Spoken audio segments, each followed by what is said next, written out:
حقیقتا این اولین ویدیویی نیست که من برای یوتیوب گرفتم، ولی اولین ویدیویی که توی چنلم آپلودش کردم.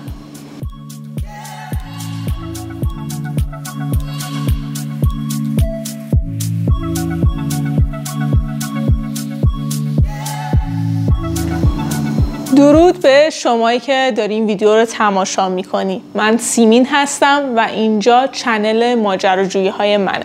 خیلی خوشحالم که با من همراه هستی و به صحبت هایی که میکنم گوش میدی و خیلی دوست دارم که این رابطه خیلی بهتر، صمیمیتر و عمیق‌تر بشه و من دوستای زیادی اینجا پیدا بکنم و با هم دیگه در مورد همه چیز صحبت بکنیم و نظراتمون رو به اشتراک بذاریم.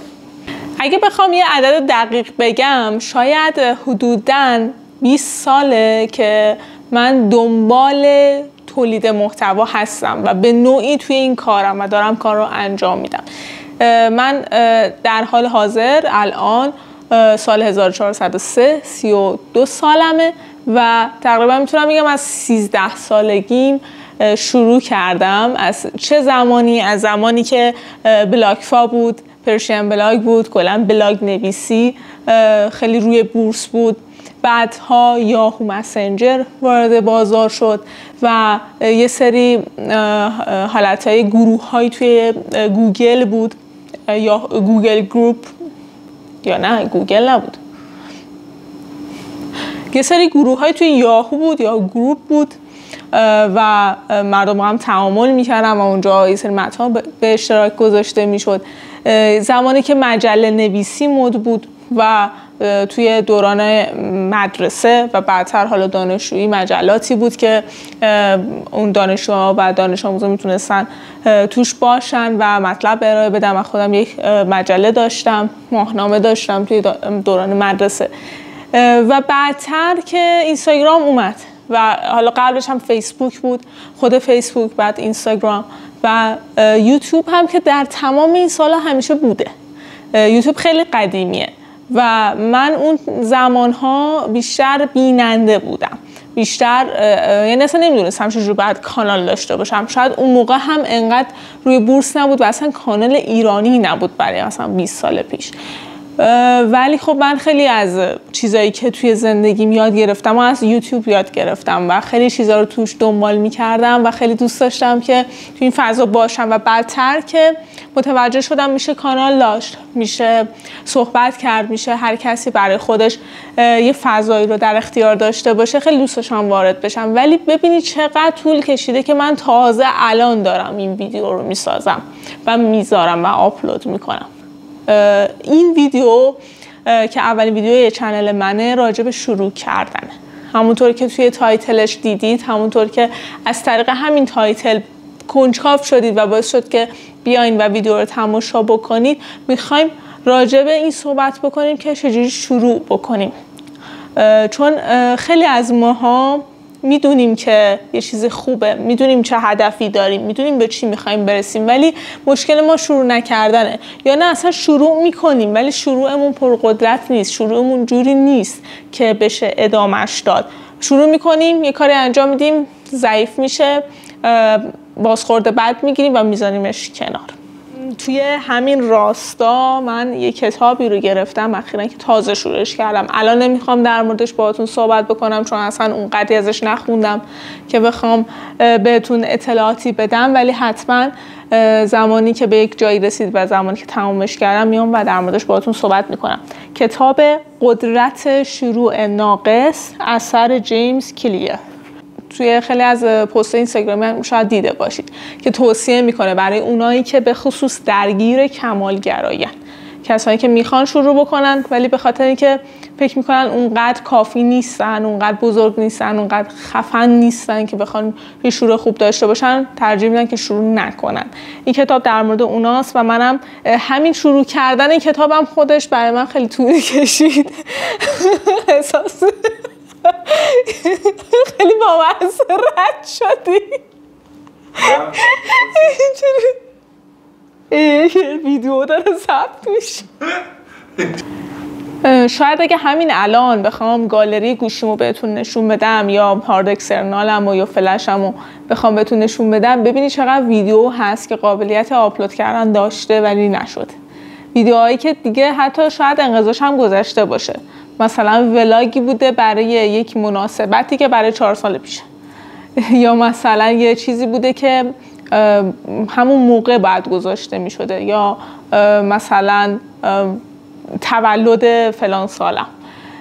حالا شاید یه بار بذارم یه سری از ویدیوها رو، چون قشنگه، شاید حتی با اینکه تاریخش گذشته باشه بذارم، ولی میخوام بهتون بگم که من آدمیم که زیاد شروع کردم و به مرحله ادیتش هم رسوندم. یعنی ویدیو رو ساختم، سناریوشو نوشتم، فیلم برداریشو کردم، ادیتش هم کردم، کاورش هم حتی ساختم، ولی آپلود نکردم. چرا؟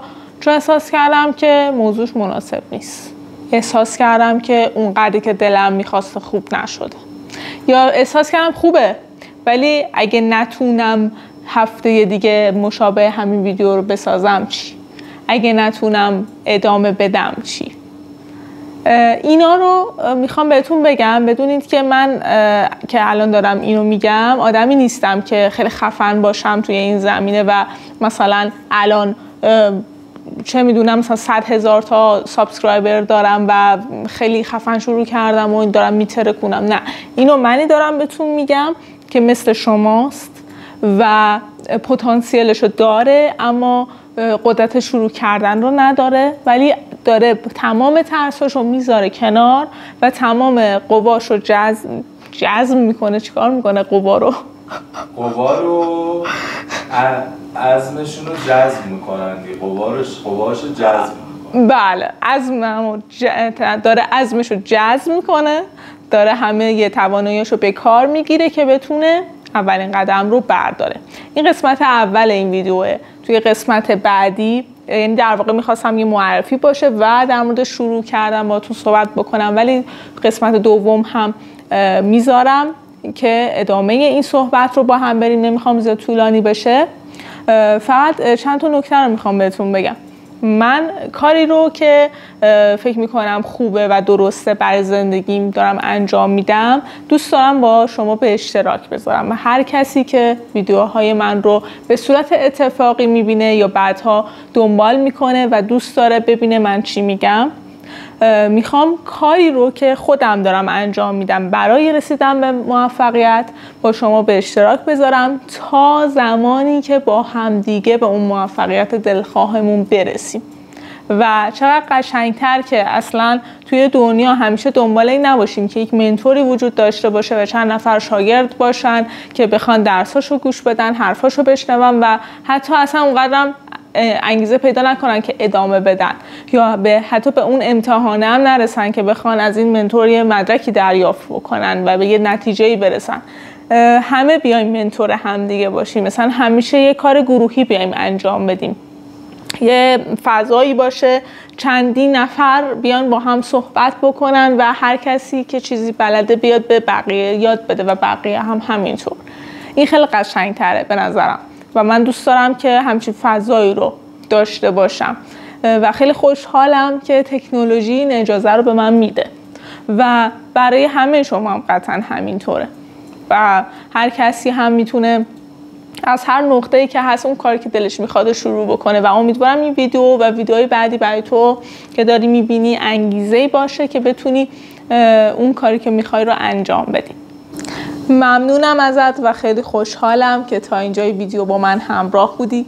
این ویدیو قسمت دوم هم داره که بعداً آپلود میشه و ویدیوهای این سبکی زیاد آپلود میشه توی این چنل و دوست دارم که دنبال بکنی برای اینکه فراموش نکنی من کیم و کجا هستم. لطفاً دکمه سابسکرایب رو بزن که داشته باشی و این پست رو هم برام لایک بکن و نظرتو برام بنویس، خیلی برام با ارزشه. تا ویدیوهای بعدی مراقب خودت باش. فعلا خدا نگهدار.